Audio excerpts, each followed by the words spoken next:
Hello and welcome to another episode of Soap Goes to the Oscars. This is episode 18. I'm recording on March 31st, 2024.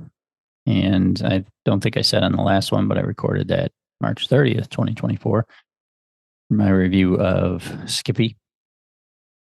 And this one is the final movie for the 1930 to 31 Oscars.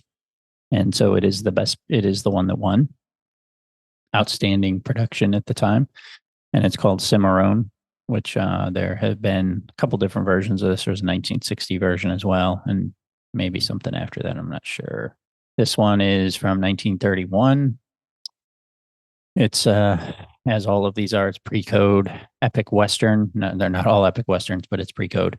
It stars Richard Dix and Irene Dunne. It was directed by Wesley Ruggles, released by RKO. It won the Academy Awards for Best Picture, Best Adapted Screenplay, based on the novel of the same name, and Best Production Design. The two leads were both nominated for their roles, but didn't win. Okay, some trivia is the first of only 4 Westerns to ever win the top honor at the Academy Award, being followed almost 60 years later by Dances with Wolves, 1990, then Unforgiven in 1992, and No Country for Old Men in 2007. It's kind of surprising because there's a lot of Westerns back in the day. So this one took me 2 days. I started, about 2 hours. This is streaming. I have Hulu with TV.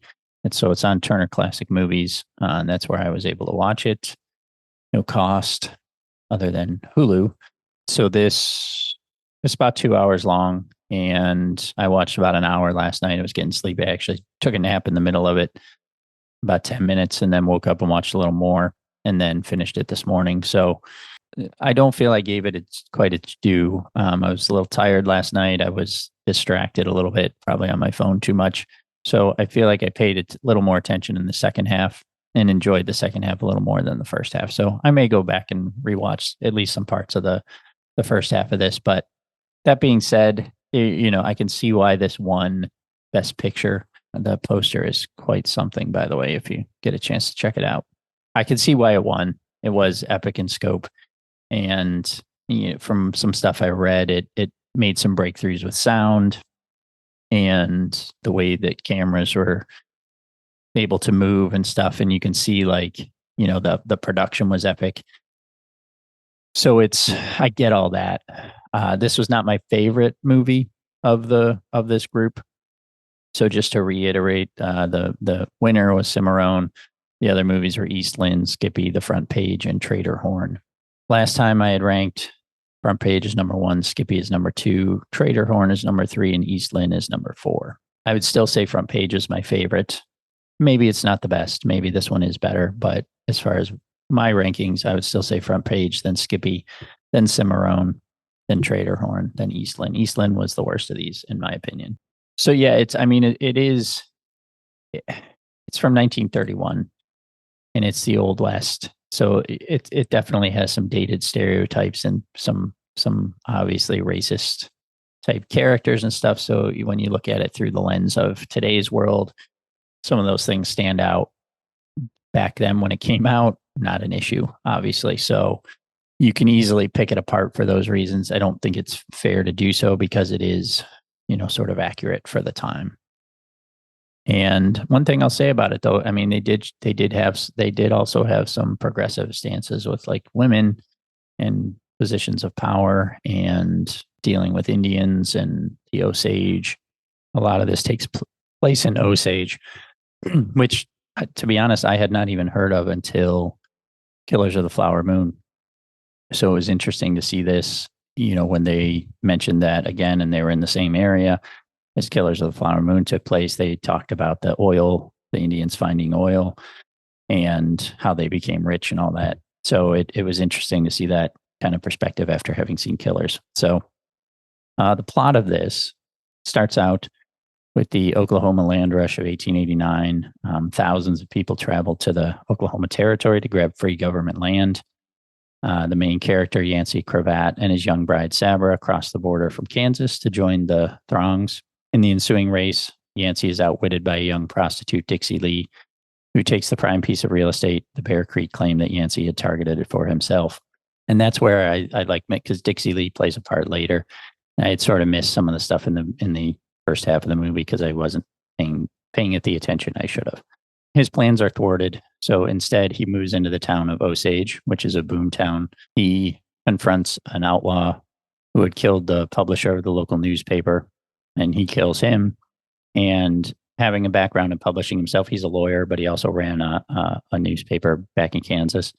He establishes the Oklahoma Wigwam weekly newspaper to help turn the frontier camp into a respectable town.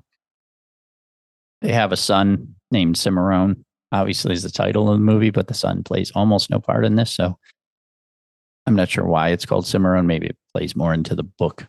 After they have a daughter, there's a gang of outlaws that threaten the Osage, led by the kid, who happens to be an old acquaintance of Yancey's. And so he faces Yancey, or Yancey faces the kid and kills him as well. So he's guilty over that since he knew the kid. He leaves Sever and the children to chase another land rush, settling the Cherokee Strip. After his departure, she takes over the publication of the Wigwam and raises her children until Yancey returns 5 years later.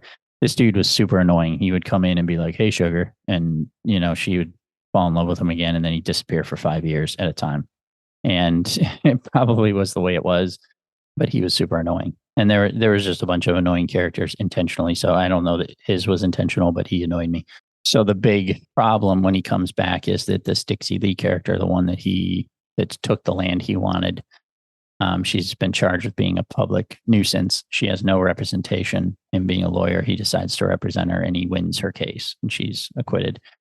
And the wife is pissed off about that because he comes in and I think she thinks that he had some relationship with her, but he didn't. He just wanted, to see justice done or whatever. Osage, so he sticks around this time for a little bit. Osage continues to grow, as does the territory of Oklahoma, gains statehood in 1907. And they nicely put like year titles throughout, like it's 1893, 1900, stuff like that. And then in 1907 comes a state. There's an early oil boom, and which is when the Osage kind of came into that money in the early 1900s, late 1800s, early 1900s. And then he disappears again for several years. And at the time, his wife is vehemently anti-Native American, despite her son's involvement with an Indian woman. Years later, she becomes the first female member of Congress from the state of Oklahoma, taken to lauding the virtues of her then Indian daughter-in-law. So she kind of changes her tune on the Indian people because of her daughter-in-law. And then, he's gone for a long time at this point, and the newspaper's coming up on their 40th anniversary, and she gives a speech and everything, and she's going to Congress. And then right at the end, this oil driller comes up and is looking. It's an emergency. Someone was hurt in an oil explosion, and someone says they called him Old Yance, and it turns out it was Yancey, the husband. So she runs to his side, and he dies in her arms. So it was, a lot of these movies just sort of end in that kind of way. They end abruptly, and I don't know. In some ways, it's okay, but it was a little bit rushed. Felt a little bit rushed at the end, but it was good. It was good. I liked it. I think I gave it 3 stars on Letterboxd. It just was not my favorite of these movies. So would I have picked it as Best Picture? No, maybe not, but I understand why it was back then.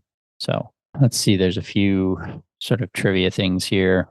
Production, despite being in the depths of the Great Depression, RKO Pictures invested more than 1.5 million, equivalent to approximately 30 million in 2023, into the production of the novel.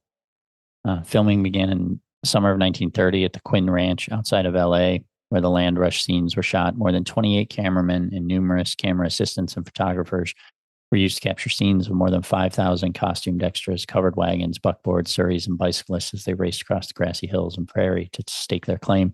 And that's one thing that, you go, obviously there was no computers. There was not much in the way of special effects back then. And so it is impressive to see scenes like that where they actually had 5,000 extras, and even the town set up. There's oils, there's oil dikes and all this other stuff set up.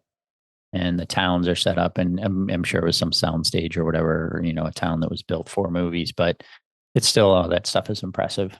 Cinematographer Edward Ronjager planned out every take in accordance with Ferber's descriptions from the book. In order to film key scenes for this production, RKO purchased 89 acres in Encino, Arkansas. There you go. Where construction of art director Max Reed's Oscar-winning design of a complete Western town and a three-brick modern Main Street were built to represent the fictional Oklahoma boomtown of Osage.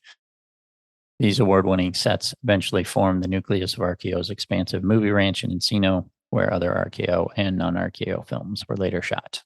So yeah, I mean, you if you look at some reviews, some more contemporary reviews, or contemporary at the time, they obviously love the movie and stuff. You look at some more contemporary to our time reviews, and they do call out some of the racism and stereotypes and things like that. But again, I get all that. I don't think it's fair to necessarily do it. If we're not, as long as we're not doing it now, that's progress.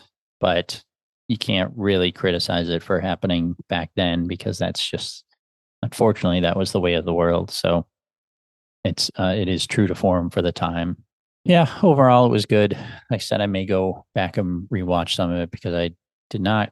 I think there was just a few details I missed that came into play later, like the Dixie Lee stuff and all that. But overall, pretty good this round of movies. Other than I did not like Eastland at all, and I didn't really like Trader Horn. Front Page and Skippy were great, and Cimarron was decent as well. So this is another set of movies done for the fourth ceremony year of the Oscars. The next one is obviously the fifth ceremony year, which covered 1931 to 1932 movies. There's a total of 8 that I've already gotten a couple on DVD, a couple others that I should be able to see on Turner Classic Movies, hopefully for free again. Some stuff on Tubi, which is free. And then there's maybe 3 others that I might have to rent. So hopefully this round is cheaper. Out of, the 5 movies from this last round, I had to pay $34. So, and already in this next round, I've paid $35 because I had to buy 2 on DVD. But hopefully, so it's going to be more expensive, especially these ones where there's a lot of movies, coming up on 8, 10, 12 movies at a time for the year. So it might not be cheap. We'll see how it goes. Anyway, yeah, that is Cimarron, and that closes out the 1930 to 31 Oscars. I'll see you next time.